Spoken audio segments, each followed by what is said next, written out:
Republicans celebrate the legacy of former President Ronald Reagan, holding him up as a great American hero. Here's a clip from a documentary on Reagan made by Newt Gingrich and his wife Callista. At a time when Americans were told there was a crisis of confidence, one man changed history. That man was Ronald Reagan. Gingrich was trained to be a historian, but in fact, he's a mere spinner of myths dispelled by facts. The Reagan era certainly did change history, but for ill, not good. Indeed, Reagan's mean-spirited actions, anti-government fervor, and deregulatory policies thrust many countries into an era of crisis and instability, still sending shockwaves today. Let's compare Reagan's administration with that of Jimmy Carter. Carter was trustworthy in his budgeting. I basically had a balanced budget, very slight deficit. And of course, President Bill Clinton had a positive budget as well. In contrast, Reagan was the father of fiscal irresponsibility. He squandered $750 billion in tax cuts, mostly to the super rich, though he had to rob the Social Security Trust Fund to do so, and though it meant a near tripling of the deficit. Reagan more than doubled military spending, which exploded the deficit even more. Our defense budget is equal to the budget of every other country on earth combined. Reagan's huge budget deficit meant there wasn't enough money to pay the bills, so banks had to increase the interest rates to give people an incentive to invest money to fund the deficit. But the high interest rates made it difficult for people to take out loans to buy equipment or cars or open a business or expand a business or even to buy seeds and fertilizers to plant a crop. In the United States alone, 17,000 businesses failed and many farmers lost their land. There were 16 months of high unemployment until Congress opposed Reagan and took action to raise taxes. The high interest rates also threw the world's banking system into crisis, causing unemployment. Third world debtor nations were really hit hard. Reagan doled out special favors to the rich, such as the oil industry and corporations, but the common man got a black eye. If you cut the taxes of the rich, there's little revenue for all kinds of important programs. 1 million people lost their food stamps. We had frail little elderly people whose food stamps were cut right in half. Reagan's housing budget was only 15% that of Carter's. That too hurt the elderly, as well as many other unfortunates. The poor are worse off.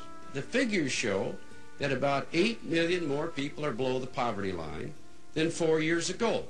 How you can cut school lunches, how you can cut student assistance, how you can cut housing, how you can cut disability benefits, how you can do all of these things, and then the people receiving them, for example, the disabled, who have no alternative, how they're going to do better, I don't know. A president should never say never, but I'm going to violate that rule and say never. I will never stand for a reduction of the Social Security benefits to the people that are now getting them. Mr. Mondale? Well, that's exactly the commitment that was made to the American people in 1980. He would never reduce benefits. And of course what happened right after the election is they proposed to cut Social Security benefits by 25%, reducing the adjustment for inflation, cutting out minimum benefits for the poorest on Social Security, removing educational benefits for dependents whose widows were trying to get them through college. When we terminated 400,000 desperate, hopeless, defenseless Americans who were on disability, confused and unable to defend themselves, and just laid them out on the street, as we did for 4 years, I don't think that's what America is all about. Reagan also eliminated training programs for the poor while reducing Medicaid, emergency fuel assistance, unemployment insurance, and he even targeted our Medicare program. Governor Reagan, as a matter of fact, began his political career campaigning around this nation against Medicare. Now we have an opportunity to move toward national health insurance. It was 1961 when Reagan began campaigning against Medicare. The wives of doctors in the American Medical Association carried out what they called the Operation Coffee Cup campaign, where they held thousands of coffee klatches all over the country to have their neighbors listen to an album made by Ronald Reagan, who was an actor at that time, opposing Medicare. Write those letters now, call your friends and tell them to write them. If you don't, this program, I promise you, will pass just as surely as the sun will come up tomorrow. And behind it will come other federal programs that will invade every area of freedom as we have known it in this country. Until, one day, as Norman Thomas said, we will awake to find that we have socialism. Now, Mr. President, you said, there you go again. Right? Remember the last time you said that? Mm-hmm.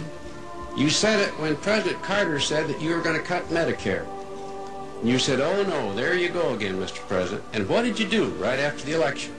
You went out and tried to cut $20 billion out of Medicare. All this in order to give tax cuts to the super rich. It seems Reagan's very agenda was to create income inequality. After taking office, Reagan made it clear he would veto any increase in the minimum wage. It was not raised even once in the 12 years of Reagan and George Herbert Walker Bush. Ideally, the minimum wage should increase automatically each year based on increases in the Consumer Price Index. The country has also been shaken by Reagan's deregulation of the financial sector. According to Dr. Paul Krugman, a Nobel Prize-winning economist at Princeton and a journalist for the New York Times, Reagan scrapped precautionary regulations pertaining to lending and also gave the financial sector a license to gamble with taxpayers' money, or simply to loot it. He said this led to utter catastrophe 25 years later, the worst economic crisis since the Great Depression. He said collapse was only diverted by huge infusions of taxpayer funds. Millions of people lost their homes, millions lost their jobs, and countless small businesses collapsed.